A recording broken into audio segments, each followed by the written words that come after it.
name is Eliana.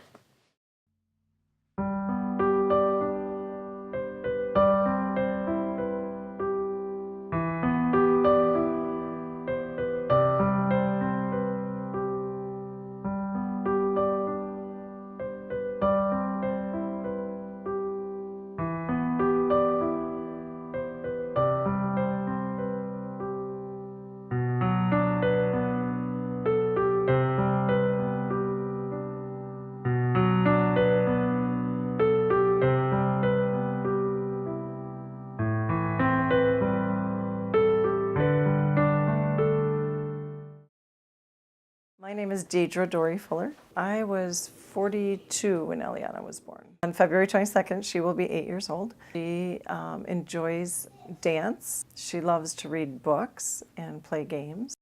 I found out that Eliana had Down syndrome when she was born, for certain. I was suspicious that she might have Down syndrome or another genetic disorder when I was about 20 weeks pregnant and went for my first ultrasound. I was checking her heart, looking at her heart when they were ultrasounding her.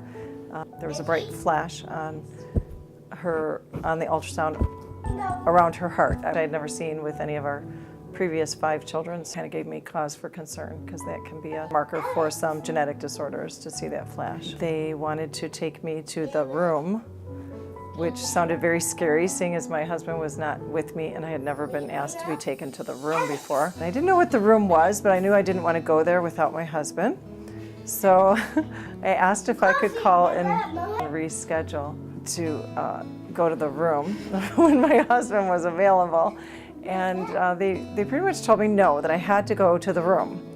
So I tried to be a good patient and I went to the room, but it was much like a dog going to the vet's office. I felt like I wanted to put my legs up against the door and not go in the room. So when I got in the room, that's when the doctor suggested that there were 2 or 3 markers that they saw that could be consistent with a genetic disorder. And what he basically told me was that the baby could be perfectly fine, or the baby could have Down syndrome, or the baby could have trisomy 18 or trisomy 13. Both trisomy 13 and trisomy 18 are genetic disorders that are much more complicated than Down syndrome, and very often those babies don't survive. So I figured 2 out of 4 isn't bad, especially seeing as my husband wasn't there, that we'd just keep praying and hope that God would be merciful and not worry about it.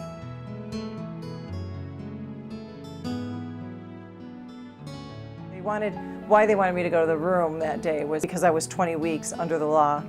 At that time, you could legally perform an abortion up to 22 weeks. And that was what they wanted to discuss with me. They wanted to suggest that I end the pregnancy because there was some indication that she could have a genetic disorder.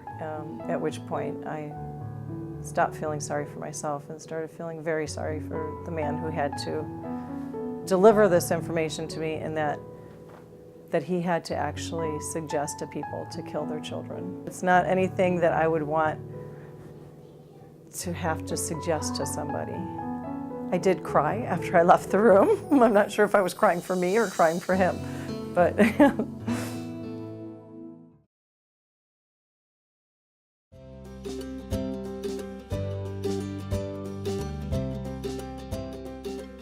she was born.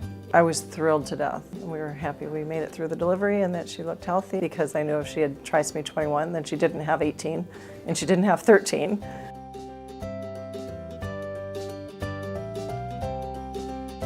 An Asian doctor was the one who showed up at the delivery, and she didn't think the baby looked like she had Down syndrome, and she was kind of waffling when she was hesitating when she was telling us, and I said, "Oh, Dr. Pop, she does have Down syndrome. You can tell by looking at her." And she said, "Well, I don't know what people are seeing." And I said, "Well, she looks Asian," and I'm not Asian, because children with Down syndrome have very Asian-looking eyes. They have a little bit more of a slant to their eye, and they have very flat facial features, and that's part of the Down syndrome appearance. But it's also very typical of Asian babies also. So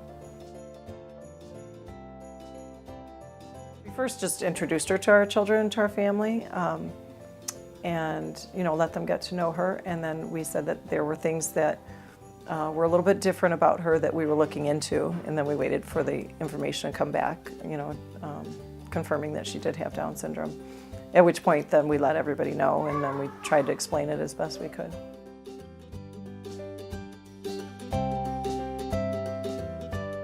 Through her infancy, the difference was that we had to do a lot of exercises with her to increase her tone, her muscle tone, to get her the strength that she needed to be able to develop properly. And we had to do a lot of play therapy and a lot of therapy to get her to be able to do things that babies would typically just learn to do as they're growing.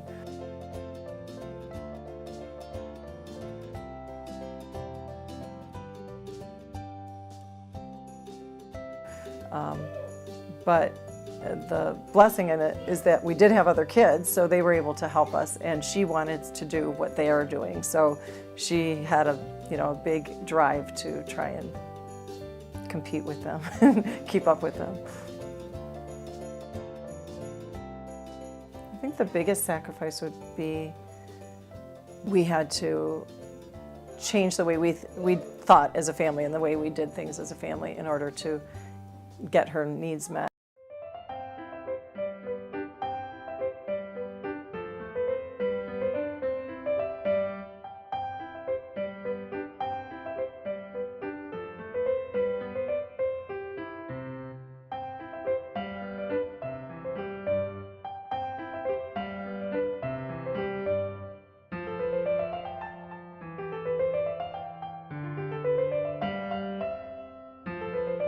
What's your favorite movie?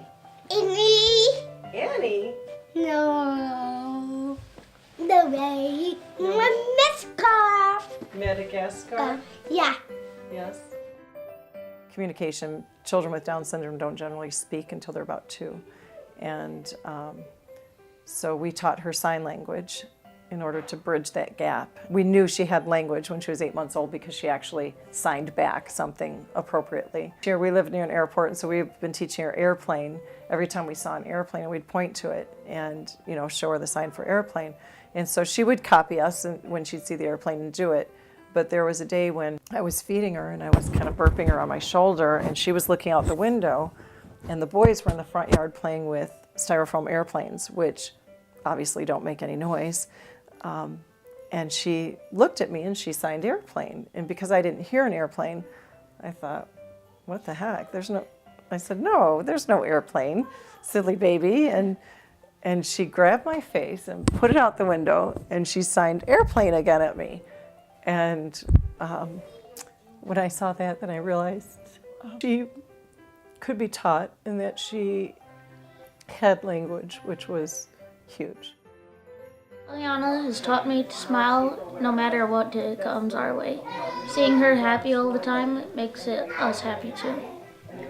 She's taught me that stubbornness can sometimes be perseverance in disguise.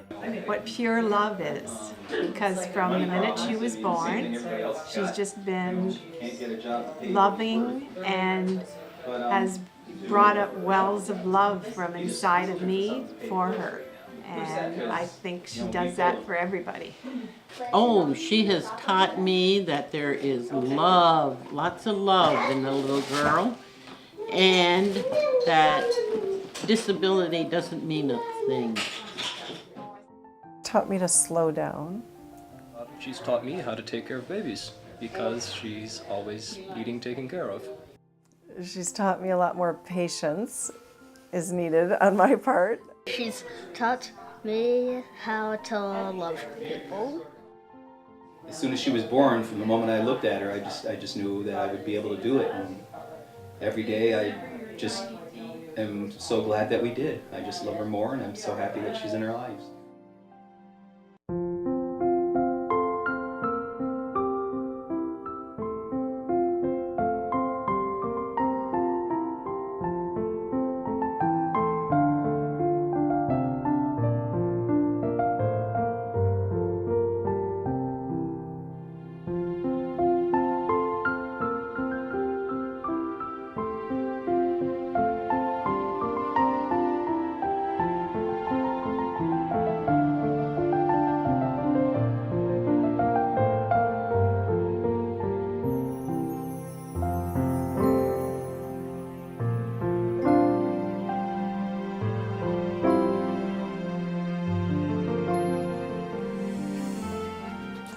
Sorry.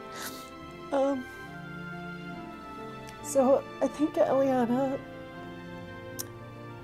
I think she sees the world the way God sees the world. She sees us the way God sees us. Because she, like I said, she loves everybody, and she doesn't hold back with her love.